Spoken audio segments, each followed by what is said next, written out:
Weods, everybody. I'm going to give you a quick tutorial about how I like to process my nettles. There's a lot of different ways to process them.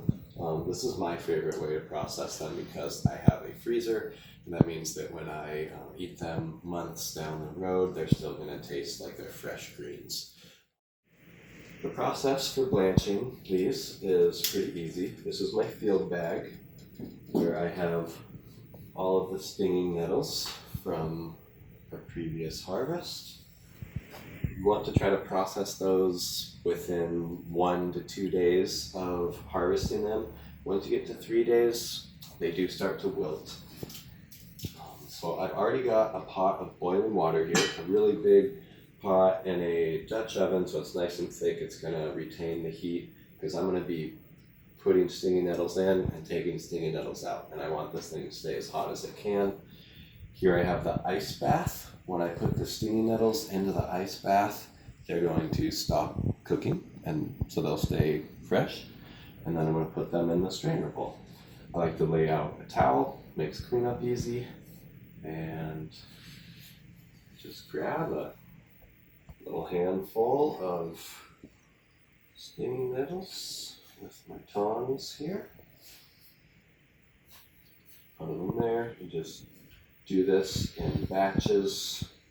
As you can see, I'm making sure the stinging nettles are completely in that water.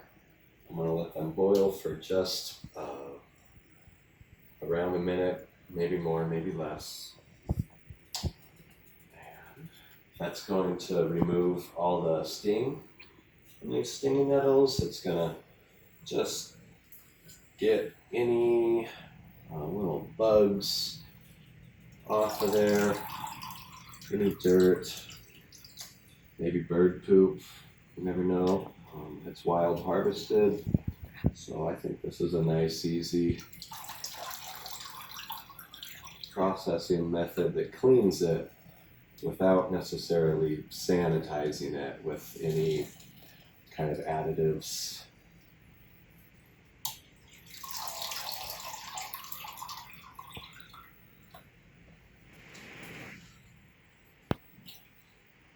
Dip them in ice water, it cools them off.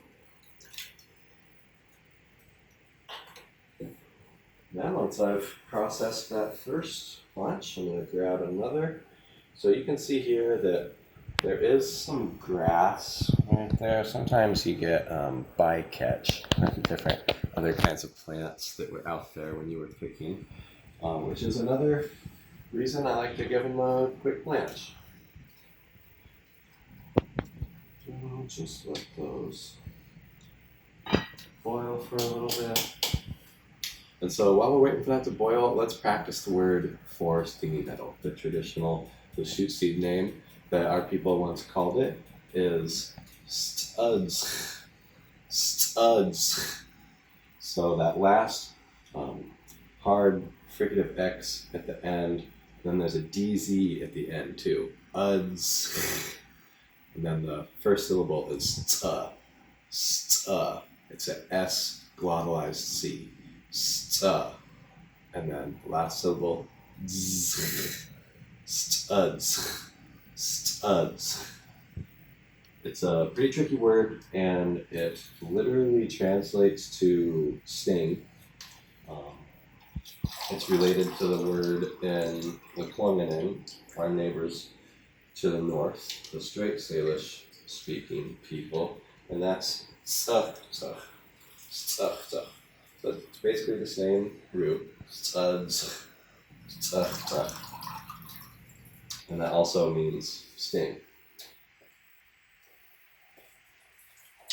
And I was recently talking to a new friend who speaks Dene, and she said that the literal translation of the Dene word also means directly stinging plant.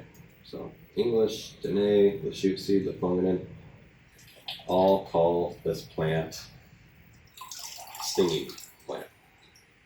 Although I also heard from a friend on Facebook, while we're all in social isolation, that the German name translates to burning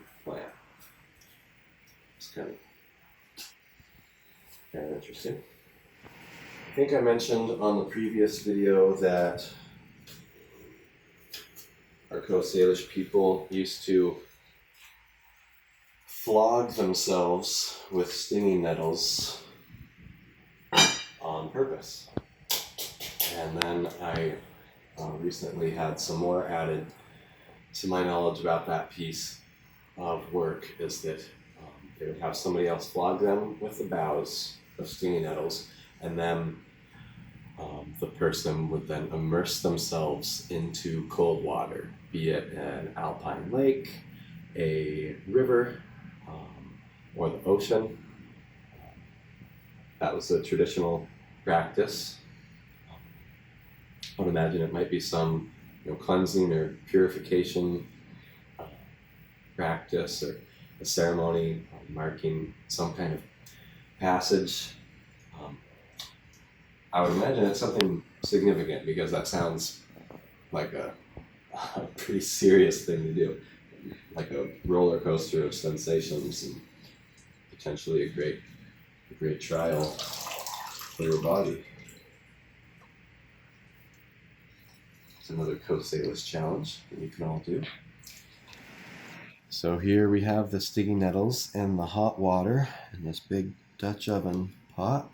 You can see the water is turning into a tea, a stinging nettle tea. Now this, is the good, fresh extraction from the plant, but it's also the dirtiest. So you can definitely drink it because it is boiled. So if you boil this after you take all the plants out, in theory you're gonna kill most of the nasties that would get you sick, and you can drink this. You can also strain it through something to take all that dirt out. A fine strainer would be a coffee filter. That would work. You can also put it through cheesecloth, and you could drink it, or you could not. Stinging nettle tea has a certain aroma to it.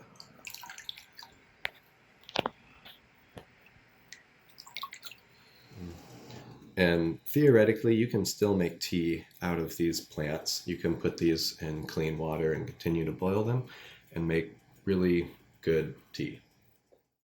Okay, so let's process these and finish them up. I'm going to show you a quick way to throw them into the freezer. You can see that I can handle these now with my bare fingers. The stingers are totally harmless at this point. And then I'm going to take them, chop it with my knife. The word for knife and Lushootseed is stoke. That's S-D-U-U-K-W. Stoke.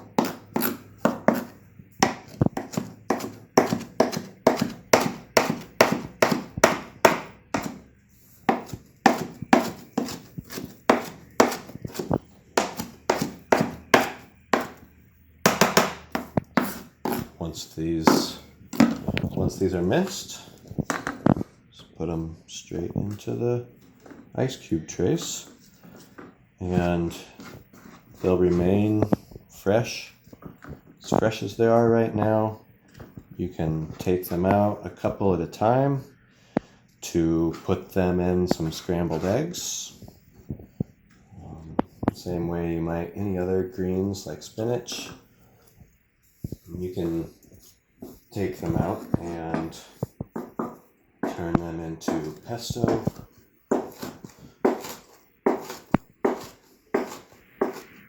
If you have a food processor, that makes very quick work of this process. Put some in there.